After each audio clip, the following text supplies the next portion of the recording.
Hello students, welcome back to another lecture of physics. ये lecture में हम Gauss law start करेंगे जो सबसे इम्पॉर्टेंट टॉपिक है इलेक्ट्रोस्टैटिक्स का, राइट। उससे पहले जो हमने कुछ चीज़ें पढ़ी है उसको मैं थोड़ा सा फटाक से रिवाइज करवा देता हूँ, जो कि बहुत ज़्यादा इम्पॉर्टेंट है गॉस लॉ को समझने के लिए, right. The first is electric lines of force. ठीक है, ये आपने पढ़ा होगा। This electric lines of force gives the information about the electric field in the region, and for that matter it's an imaginary curve. ठीक है, for example अगर मैं कहूँ कि if you have positive charge here and you have a negative charge here, right. So अगर मैं test charge को यहाँ पे रखूँ इस डायरेक्शन में तो कुछ इस ऐसा कर्व लेके इस पोजीशन पे पहुँचेगा, और अगर यहाँ पे रखूँ तो स्ट्रेट ऐसा जाएगा, और यहाँ पे रखूँ तो इस तरीके से जाएगा। So this is the direction of electric lines of force. तो ऐसे ही बहुत सारे ऐसे कुछ, ये मैंने पहले भी पढ़ा दिया है पहले वाले वीडियोज़ में, just I am taking a bit to understand. ठीक है, तो और ये टर्मिनेट जो होगा वो नेगेटिव चार्ज पे टर्मिनेट होगा, right. It will terminate from the negative charge, it will terminate to the negative charge. ठीक है, और in another way it's a graphical way of representing an electric field, right, in the region that's known as electric lines of force. ठीक है, it gives the information about the electric field. यहाँ पे कुछ property है जो आपको समझना है। Tangent, you know what tangent is? Tangent to the electric lines of force will give you the net direction of electric field. The net direction of electric field. इसको थोड़ा ध्यान से समझो, बहुत इम्पोर्टेंट है। देखो, अगर मैं इस पॉइंट का टेंजेंट निकालता हूँ तो इसका टेंजेंट कुछ ऐसा होगा, and at this point the direction of electric field is this, right. और अगर मैं इस इलेक्ट्रिक लाइन्स ऑफ फोर्स पे अगर मैं टेंजेंट ऐसा निकालता हूँ, इस पॉइंट पे निकालता हूँ, तो इसका टेंजेंट कुछ इस तरह होगा, and this is the direction of net electric field, right. कहने का मतलब ये है कि इलेक्ट्रिक लाइन्स ऑफ फोर्स पे अगर आप किसी पॉइंट पे टेंजेंट निकालते हो तो that will give you the direction of electric field, that will give you the direction of net electric field. देखो, पॉजिटिव चार्ज की वजह से इलेक्ट्रिक फील्ड, देखो समझ में आएगा आपको यहाँ पे अगर मैं समझाऊँ तो पॉजिटिव चार्ज की वजह से इलेक्ट्रिक फील्ड कुछ इस डायरेक्शन में होगी, और नेगेटिव चार्ज की वजह से कुछ इलेक्ट्रिक फील्ड कुछ होगा वो इस डायरेक्शन में होगा। Try to understand. ठीक है, इन दोनों का रिजल्टेंट आपका ये डायरेक्शन में मिला, राइट। सो कहने का मतलब ये है the tangent to the electric lines of force will give you net direction of electric field that I wanted to tell you, right? तो दूसरा पॉइंट है जो कि बहुत ज़्यादा और इम्पॉर्टेंट हो जाता है, the density of electric lines of force. The density of electric lines of force gives the quantitative idea of strength of electric field. The density of electric lines of force gives an idea about the strength of the field, about the strength of the electric field. Just try to understand. मैं आपको बताता हूँ कैसे होगा। देखो, मान लो कि electric lines of force कुछ इस तरीके से जा रही है। देखो,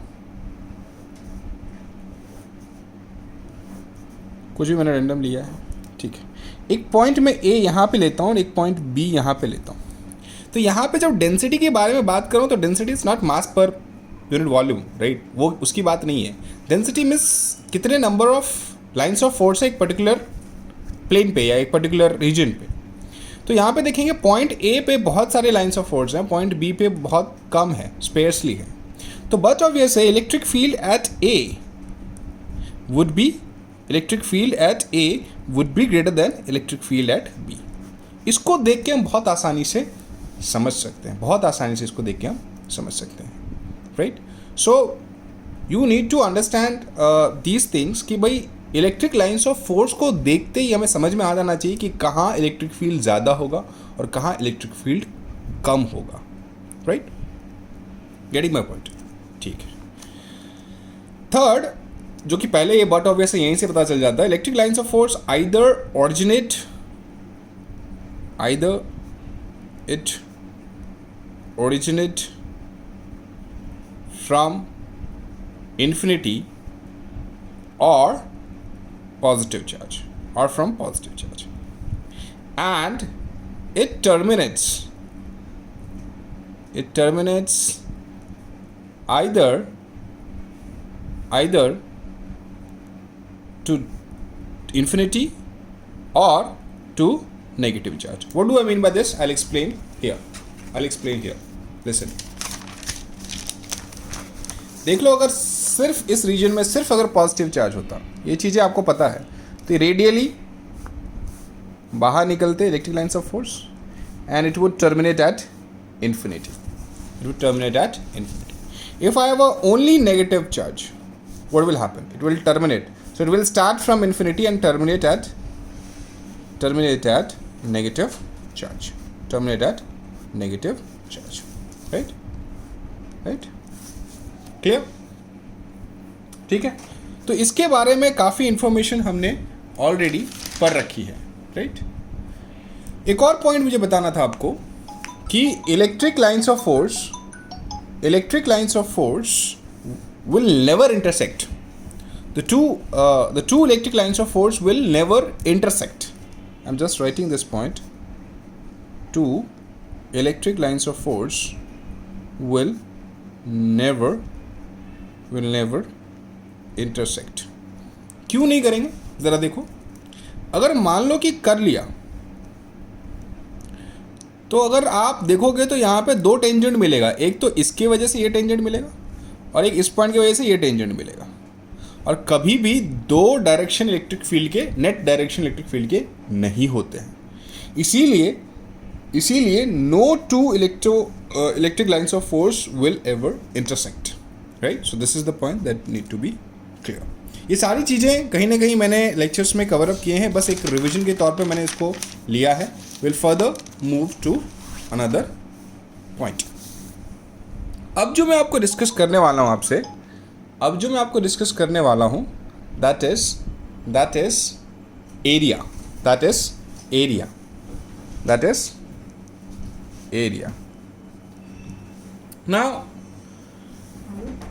नाउ एरिया जो है, area is considered as a vector quantity.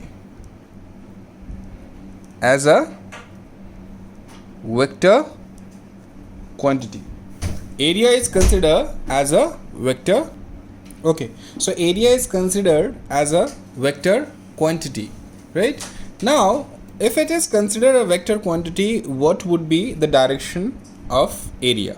Let's take for example, if I take an example of a rectangle, here, ठीक है, तो let me consider the length as A and the breadth as B, right? तो आपका area जो magnitude आप निकालोगे that is A cross B. This is a cross product. मैं इसको समझाऊंगा अच्छे से क्यों इसको क्रॉस प्रोडक्ट कहते हैं और क्यों हमें इसको क्रॉस प्रोडक्ट ही कंसिडर करना चाहिए। तो इफ आई से the magnitude that is A cross B, what would be the direction? देखो, जो area vector for open surface, try to understand when I talk about open surface, this is 2D diagram, right? That would be normal, outward, normal। ये जो देखो, ये ऊपर की तरफ, जो बाहर की तरफ आपको एक लगेगा, जो बाहर की तरफ आपको जो एक डायरेक्शन है, right? This would be the direction of area vector. Somebody may ask, why can't be the direction would be in the downward direction, right? It is correct, downward direction में भी एरिया वेक्टर हो सकता है, लेकिन आपको क्या करना है, अगर आप किसी क्वेश्चन में अपवर्ड डायरेक्शन उसका एरिया वेक्टर लेते हो, तो पूरे डायरेक्शन में आपको मॉड ए एन कैप ही रखना है। अगर कहीं आपको इस डायरेक्शन में जाना हो, नीचे की डायरेक्शन में, तो आप लोगे minus mod A n cap. ठीक है, आप you can break it reverse also. इस डायरेक्शन में नेगेटिव ले सकते हो और नीचे डायरेक्शन में पॉजिटिव ले सकते हो। लेकिन एक चीज़ याद रखना, एक बार आपने डिसाइड कर लिया कि आपको ऊपर वाला डायरेक्शन पॉजिटिव होगा, तो पूरे क्वेश्चन में आपको उसी को लेके चलना है, right. You don't need to change. If you change the answer may be wrong, right. So that you need to understand. तो ओपन सरफेस है, वो नॉर्मल जो वेक्टर आपका बनेगा एरिया का, that is your area vector, ये direction of area. अब इसको मैं थोड़ा अच्छी तरीके से समझाता हूँ आपको। देखो, मैं कार्टेशियन कोऑर्डिनेट में समझाऊंगा तो शायद आपको अच्छी तरीके से समझ में आएगा। देखो, अगर मैं लेता हूँ एक्स एक्सिस वाई एक्सिस, देखो x axis, this is x axis, this is y axis and this is z axis. ठीक है, बाहर की तरफ है। मान लो कि मैं ये कहता हूँ कि 3i cap is toward x and 4j cap is towards y. So this is your area vector, right? This is your area, right? अभी थोड़ी देर पहले मैंने कहा था कि अगर आप इसका क्रॉस प्रोडक्ट ले लोगे, 3i cap cross 4j cap, तो क्रॉस प्रोडक्ट आप जैसे ही लोगे तो आपको मिलेगा 12k cap being the direction in this direction, right? In this direction, right? So 12k cap. So you got the magnitude as well as the direction. तो इस तरीके से आप अगर क्रॉस प्रोडक्ट ले लेते हो तो आपको मैग्नीट्यूड भी मिल जाएगा और डायरेक्शन भी मिल जाएगा, right. So this is about the area of an open surface. Try to understand, this is area of an open surface, right? Now consider area of a closed surface.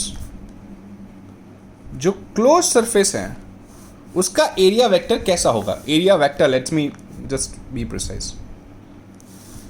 मान लो कि sphere है, this is a sphere, ठीक है.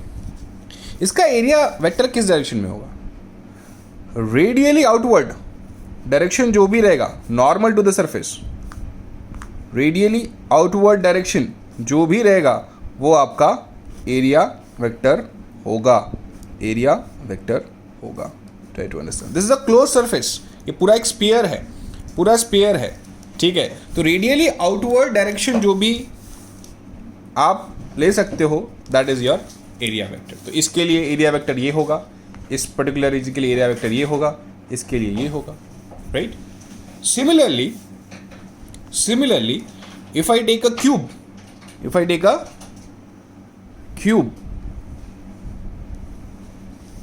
देखो, if I take a cube,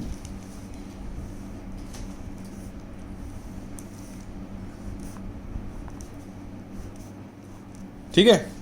तो इस surface में ये एरिया वेक्टर होगा, इस सरफेस में ये ऊपर की तरफ, इस सरफेस में नीचे की तरफ, इधर इस तरफ, और इस पे इस तरफ, और पीछे वाले पे बैक तरफ जो एरिया वेक्टर रहेगा वो रहेगा. This is known as close surface, मतलब जो कि क्लोज्ड हो, right. So this are the area vectors. देखो, हमें एरिया की डायरेक्शन की ज़रूरत पड़ेगी. जब हम गॉस लॉ समझेंगे तब एरिया के डायरेक्शन की ज़रूरत हमें पड़ेगी. इसीलिए मैं यहाँ पे एरिया के बारे में डिस्कशन कर रहा हूँ, ठीक है. सो this is about area of a closed surface.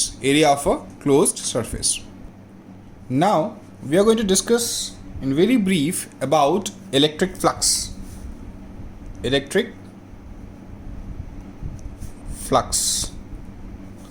बहुत इम्पॉर्टेंट है, ठीक है. इसको बहुत अच्छी तरीके से आपको समझना पड़ेगा. Now what do I mean by electric flux?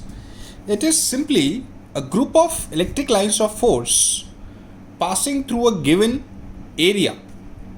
A group of electric lines of force passing through a given area.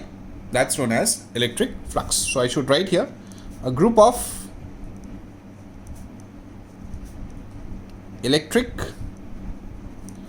lines of force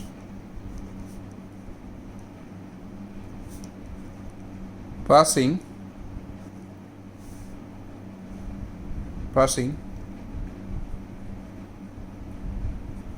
through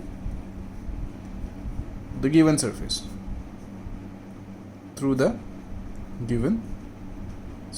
This is electric flux. Now how do we measure mathematically? Mathematically कैसे इसको major किया जाए? तो एक और चीज़ हमें यहाँ पे ध्यान रखना है, इलेक्ट्रिक फील्ड जो होता है किसी भी पॉइंट पे, the strength of electric field, I would write electric field strength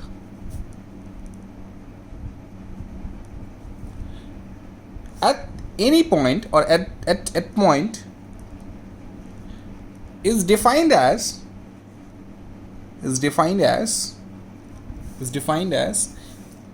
electric flux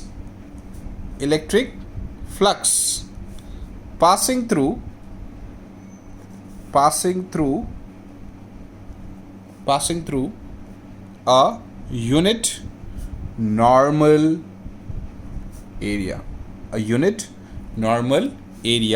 at that point. Try to understand. इसका मैथमेटिकली समझने की कोशिश करो. मैं रिलेशनशिप निकाल रहा हूँ इलेक्ट्रिक फील्ड और फ्लक्स के बीच में. तो electric field at any point is defined as electric flux per unit area. I know what is electric flux. A group of electric lines of force passing through a given surface, right?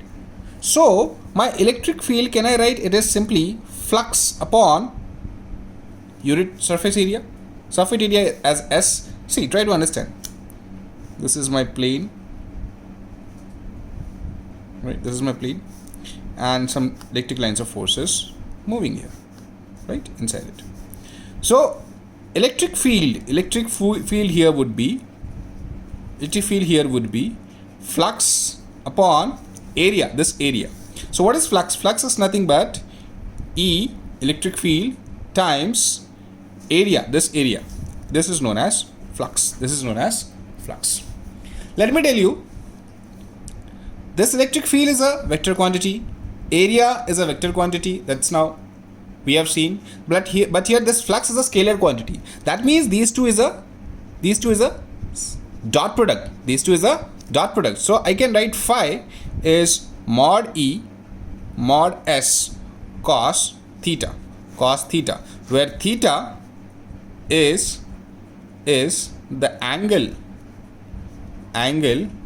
between your electric field and area vector, between electric field and area vector, right? Try to understand this. I'm going to visualize this in a more precise way, right? थोड़ा सा मैं अलग page ले रहा हूँ. देखो, मान लो कि जो इलेक्ट्रिक फील्ड है वो ऐसे जा रहा है, ठीक है, और एरिया वेक्टर कुछ ऐसा है, ऐसा कुछ एंगल बना रहा है, ठीक है. Maybe this is the area vector, let me say. This is S bar and this is theta and this is E. So my flux would be, इसको S को अगर मैं इस तरफ component resolve करूँगा तो ये क्या हो जाएगा? S cos theta. So phi would be E dot S cos theta, right? So here what I mean to say is flux is nothing but the dot product of electric field vector and area vector. Right? What could be the unit for flux here? See, this is electric field is Newton per coulomb and area vector is meter square. So your unit for flux is Newton meter square upon coulomb. That is a unit for flux. That's the unit for flux. And mind you, flux is a scalar quantity. It is a scalar quantity, right? It's very simple, right? You try to understand this. ठीक है, okay.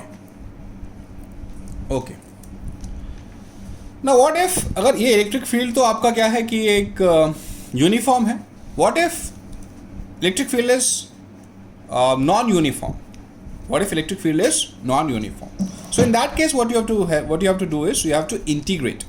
You have to integrate. Let's say I would write here electric flux in a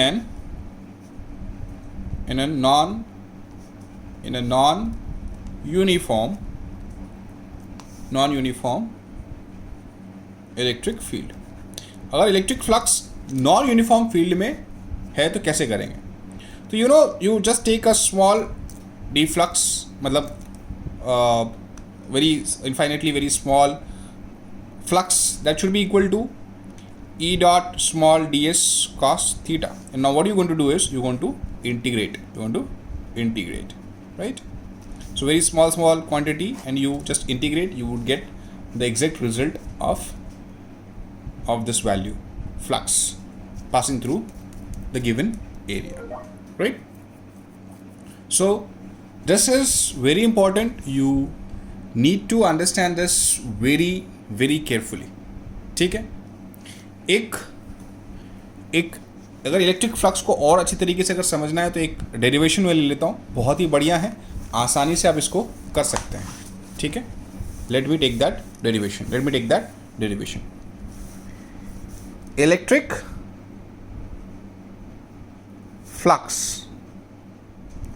flux through a circular disk due to a point charge. ठीक है, तो देखो भाई, बहुत आसान है. ये आपने डिस्क बनाया, दिस इज अ डिस्क. ठीक है, just bear me with the diagram. I think I'm not so good at diagram. Okay, so this is the disk, and you have some, let's say, Q charge at a distance of, let's say, small r, right? But obviously electric field is not going to be constant नहीं होगा. जैसे जैसे इसका distance बढ़ता जाएगा वैसे वैसे electric field ज़्यादा होगा. तो मुझे फ्लक्स निकालना है, मुझे इसके थ्रू फ्लक्स निकालना है.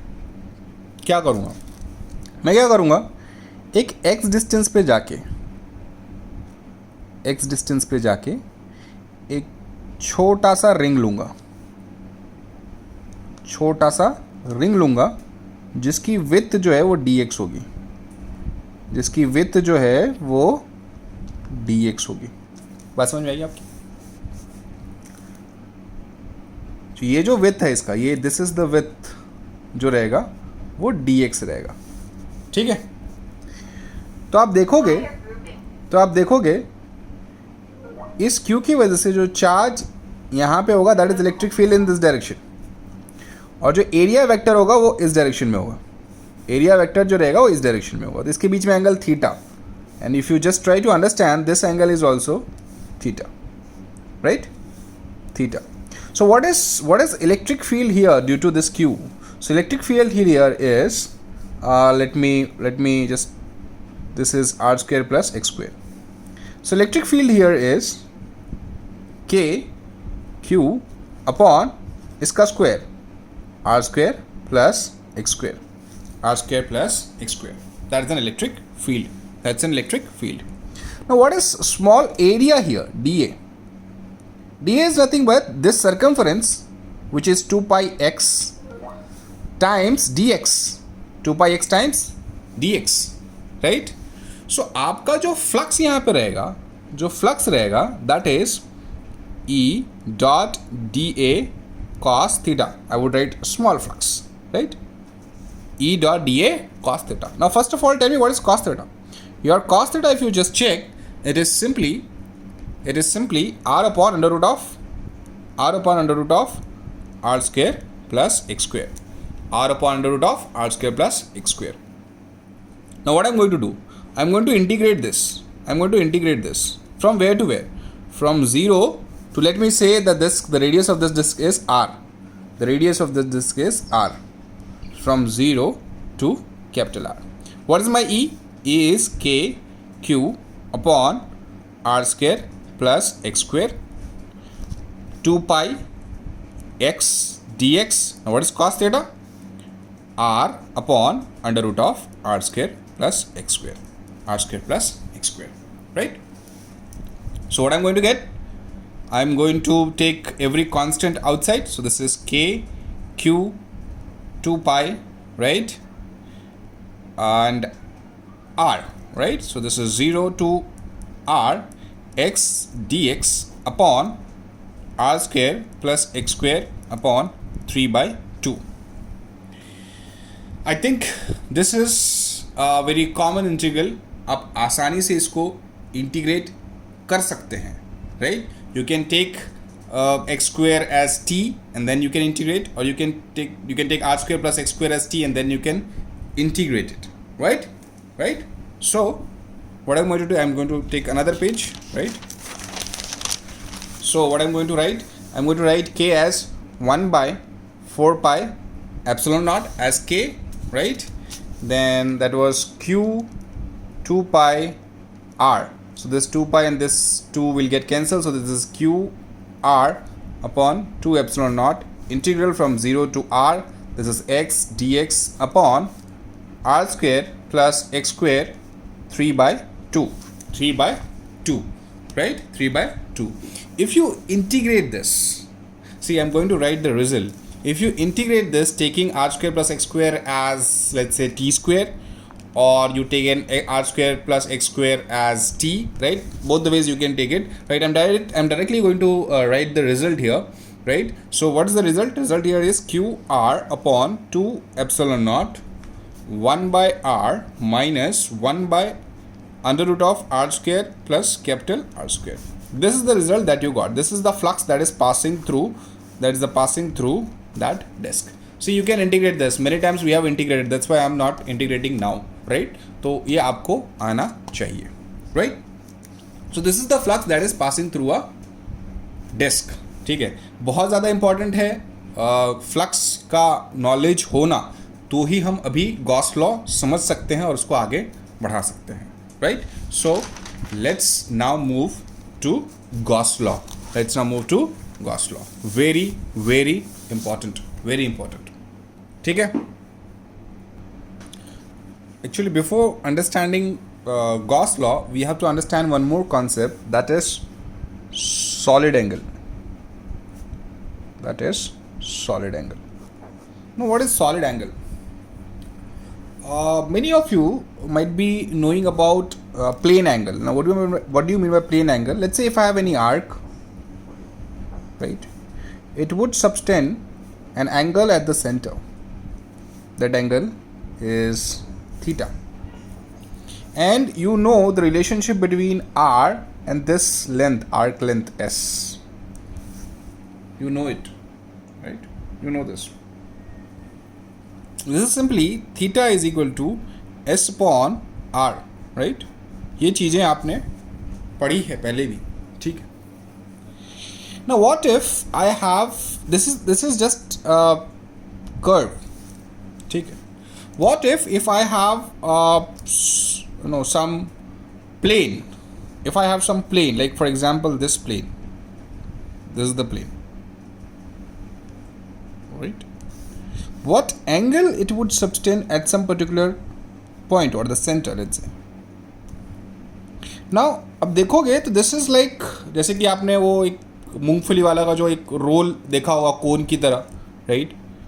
तो वो कुछ एक सॉलिड एंगल इसको कहते हैं, सॉलिड एंगल सबटेंड करता है. This is a 3 dimensional angle जो आपने शायद कभी चैप्टर नंबर 1 डायमेंशन में पढ़ा होगा. सॉलिड एंगल का मेजरमेंट, दैट इज स्टर्डियन. इसको रेडियन कहते हैं, इसको स्टर्डियन कहते हैं. And that is denoted as ohm. That is noted as ohm, and that is equal to this area area, right, upon r square. This area upon r square. Try to understand this. I'm talking about this area upon r square, right? Now what if I have something, in a different way. Let's talk about like this. If I have area of cross section something like this, and then it would subtend some angle like this, right? कुछ थोड़ा सा angle tilt किया. Let's say if this is r and let me say this is angle. This is the area vector, and the angle between them is, let's say, theta, right? In this case I have to make this area vector along r. So in this case my Stadian would be S. Let me say एक और चीज़ मैं आपको बताऊँ, यहाँ पे हम बहुत छोटे एरिया की बात कर रहे हैं. So in this case what I would consider is if I take d omega, so this will be ds cos theta upon r square. I'm talking about very very small, right? तो ये r और ये r दोनों same हो जाएंगे, right? And in this case I would want my area vector along the direction of r. इसलिए इसको इस तरफ से रिजॉल्व किया तो I would get ds cos theta upon r square, right? I hope this particular thing is very clear, right? आगे मैं इसको एक ही चीज़ आपको याद रखनी है इस पर्टिकुलर पॉइंट पे, बस आपको समझना है कि भाई ये सॉलिड एंगल होता क्या है. एक आपका जो प्लेन है वो एक पर्टिकुलर पॉइंट पे क्या एंगल सबटेंड करेगा. Try to understand if I have a sphere, right? तो ये जो पोर्शन है, ये पोर्शन, ठीक है, वो कितना एंगल इस पे सबटेंड करेगा. That's what we are trying to understand, ठीक है? तो दिस पर्टिकुलर, आप देखो ये पूरा एक 3 डायमेंशनल फिगर है, तो पूरा एक सॉलिड एंगल यहाँ पे एक सबटेंड किया जाएगा, right? And that is the relationship I have already explain to you, right? Now I want to ask you one thing. What is the solid angle that's been subtended by sphere? पूरा sphere है, ठीक है, centre पे क्या suspend किया गया है. Let's say you know the formula, that is sigma s. What is the surface area of a sphere? You know, 4 pi r square divided by the radius, which is r square. So this r will get cancelled. So your solid angle would be 4 pi. Now my question is, does this solid angle depends upon radius? No, radius get cancelled out. If you try to understand, this solid angle neither depends upon radius nor it depends upon any shape. Try to understand. Neither it depends upon radius nor on any shape. Any closed figure will subtend a solid angle of 4 pi at the center. Maybe you can consider maybe this as a cube, right? A cube, it's going to subtend 4 pi. So इस चीज को आपको क्या समझना है? Any closed curve subtend an angle 2 pi at any of the internal points. See, ये radius का कोई फर्क नहीं पड़ रहा, तो यहाँ पे सेंटर पे भी कोई फर्क नहीं पड़ेगा. एनी पॉइंट, तो एक मैं यहाँ पे एक स्टेटमेंट लिख रहा हूँ मैं. I am writing an statement, very important statement. Any closed curve substance and or any not closed curve, any closed surface, any closed or any complete surface, substance, a solid angle of 4 pi. Try to understand this. At any internal points, doesn't matter, at any internal points, interval में कोई भी हो, वहाँ पे जो पूरा जो surface होगा पूरा, that's going to subtend a 4 pi, right? ठीक है. अच्छा, एक और चीज, अगर एक्सटीरियर पॉइंट हो तो, अगर ये कर्व है, एक्सटीरियर पॉइंट पे कितना एंगल ये सबटेंड करेगा? 0. एक्सटीरियर एंगल पे तो कोई, एक्सटीरियर पॉइंट पे तो कोई एंगल ये सबटेंड करेगा ही नहीं. तो try to understand at exterior points, the angle, right, at exterior points, a solid angle, let me say here, a solid angle at exterior points, the surface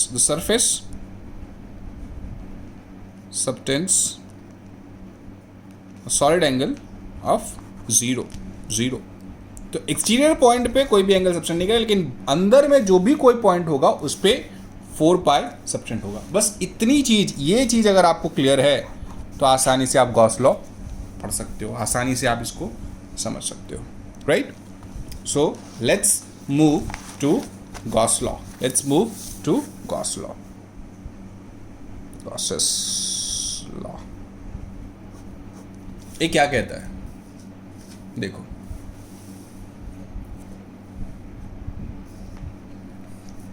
I am going to write the statement. उसको मैं बहुत अच्छी तरीके से, अलग अलग तरीके से समझाऊंगा आपको, right?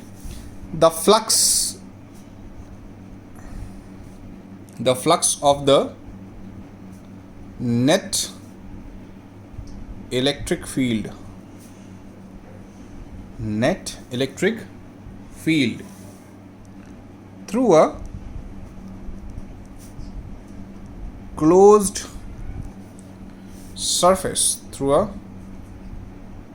surface, understand, I'm talking about closed surface, right? Through a closed surface equals to the net charge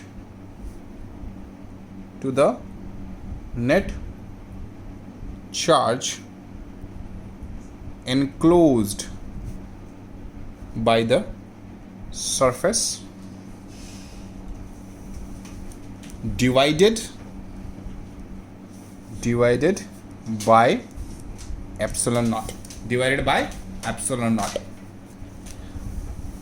घबराने वाली बात ये बहुत आसान है. The flux of the net electric field through a closed surface equals to the net charge enclosed by the surface divided by epsilon naught. इसको mathematically कैसे represent करेंगे? So this integral, see this gola represents, integration through the curves, वो जो to the closed curves इसको कहते हैं, right? E dot ds, this is the total flux, that should be equal to Q charge equals to the net charge, that means Q inside upon epsilon naught. This is the mathematical representation of Gauss law. यहाँ पे एक बहुत important चीज मैं आपको बताने वाला हूँ. ये जो इलेक्ट्रिक फील्ड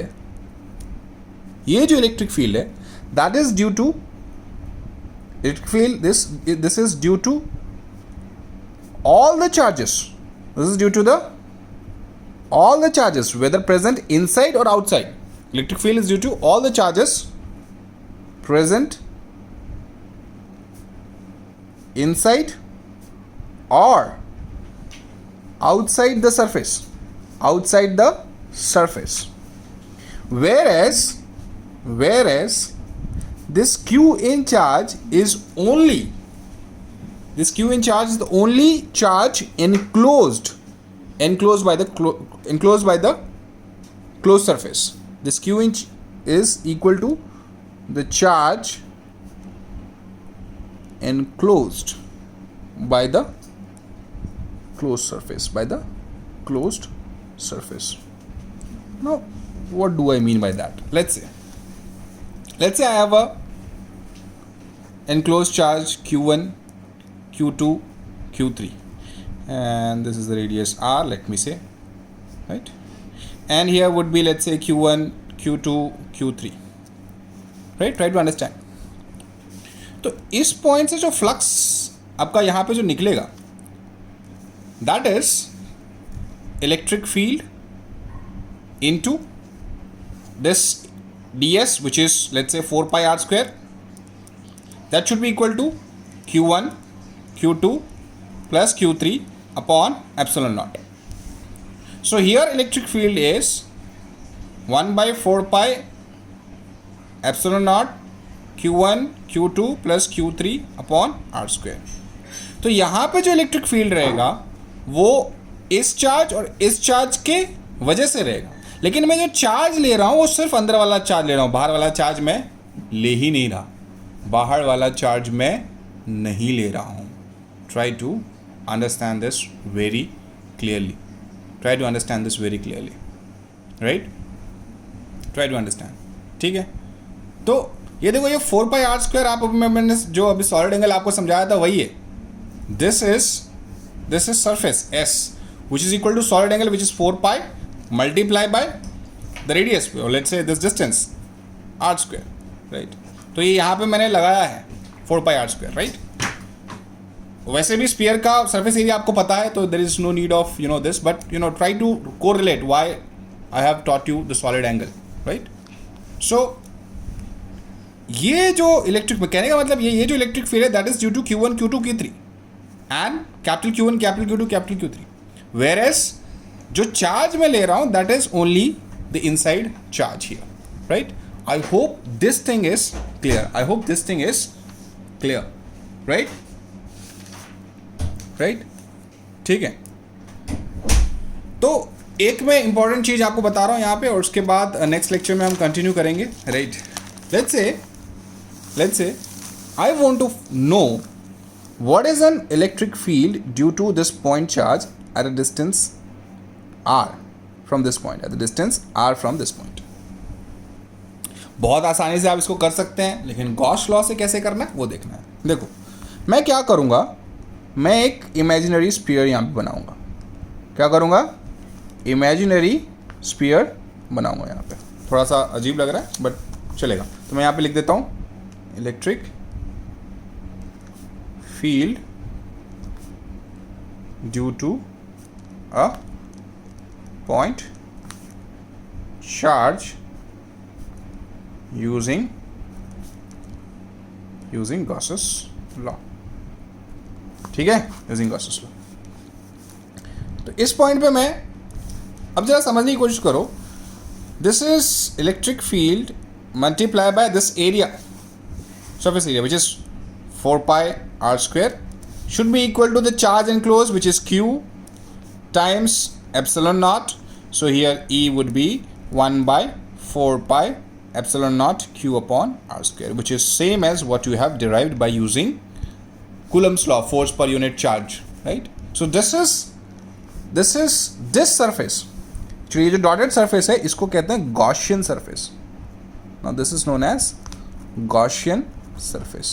ठीक है, जरूरी नहीं है कि आपको एक सरफेस हो ही, आप एक इमेजिनरी सरफेस भी बना सकते हैं, just like what I have did, right? This surface is known as Gaussian surface. और गॉस लॉ को यूज़ करके बहुत सारे आप इलेक्ट्रिक फील्ड्स जो आपने पढ़े हैं, जो आपने इनफाइनाइट लाइन चार्ज का पढ़ा है, जो आपने इनफाइनाइट प्लेन शीट चार्ज का पढ़ा है, वो सब कुछ आप इससे डिराइव कर सकते हो बहुत ही आसानी से आप इसको कर सकते हैं, right? We are going to see those application of Gauss law in next lecture. बहुत डिटेल में मैं आपको इस सारी चीज़ों को बताऊंगा. Thank you.